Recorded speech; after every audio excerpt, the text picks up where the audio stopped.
এই ঢাকা বিশ্ববিদ্যালয়ে আজকে কোনো গণরুম নাই, এই ঢাকা বিশ্ববিদ্যালয়ে আজকে কোনো গেস্ট রুম নাই, আজকে ঢাকা বিশ্ববিদ্যালয়ে কোনো চাঁদাবাজি নাই, টাকাবাজি নাই, কোনো ফাও দেওয়ার রাজনীতি নাই। এবং এই আজকে ঢাকা বিশ্ববিদ্যালয়ে শিক্ষার্থীদের নির্বাচিত প্রতিনিধিরা ক্যাম্পাসে নেতৃত্ব দিচ্ছে। এই আয়োজনের জন্য আজকে আমরা করতালি মতো বিশ্ববিদ্যালয় প্রশাসনকে একটি জোর করতালি মতো ধন্যবাদ দিতে চাই।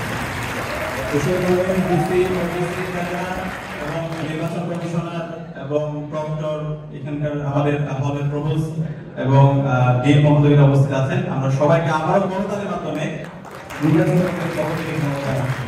সবার উপস্থিত আমরা বলেছিলাম আমরা এখানে যারা নির্বাচিত হয়েছে আমরা কেবল নেতা না, আমরা হচ্ছে প্রতিনিধি।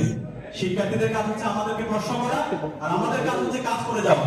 এবং আজকে শিক্ষার্থীরা 2 মাস পরে আমরা এটা প্রমাণ করেছি। আমরা গত 2 মাস জুড়ে আমরা কি কি কাজ করেছি সেটা আপনাদের সামনে তুলে ধরার চেষ্টা করেছি। আমরা প্রত্যাশা রাখবো শিক্ষার্থীরা ক্রমাগত আমাদেরকে প্রশ্ন করবে, তাদের প্রত্যাশা, তাদের আকাঙ্ক্ষার কথাগুলো বলবে এবং আমরা আমাদের কাজ হচ্ছে কাজ করে যাওয়া। আমরা যে স্বপ্নের কথাগুলো বলেছিলাম প্রত্যেকটা স্বপ্ন আমরা বাস্তবায়ন করতে চাই ইনশাআল্লাহ। আমরা যে কমিটমেন্ট গুলো দিয়েছি সেগুলো বাস্তবায়ন করব, তার চাইতে আমরা 5 গুণ বেশি কাজ করবো ইনশাআল্লাহ।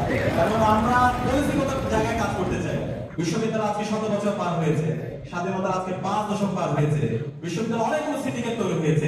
এই প্রত্যেকটা সিন্ডিকেটকে আমরা ভেঙে দিতে চাই আপনাদেরকে সাথে নিয়ে। এবং আমরা পলিসিগত জায়গায় এমন একটা স্ট্যান্ডার্ড আমরা ঢাকা বিশ্ববিদ্যালয়কে নিয়ে যেতে চাই যেন ভবিষ্যতে আর কেউ এসে আর কখনো এখানে ফেসিস্ট হয়ে উঠতে না পারে, আর কখনো আমাদের স্বপ্নে ঢাকা বিশ্ববিদ্যালয়ের শিক্ষার্থীদের যে স্বপ্নগুলো আছে সেগুলোকে ভঙ্গ করে দিতে না পারে।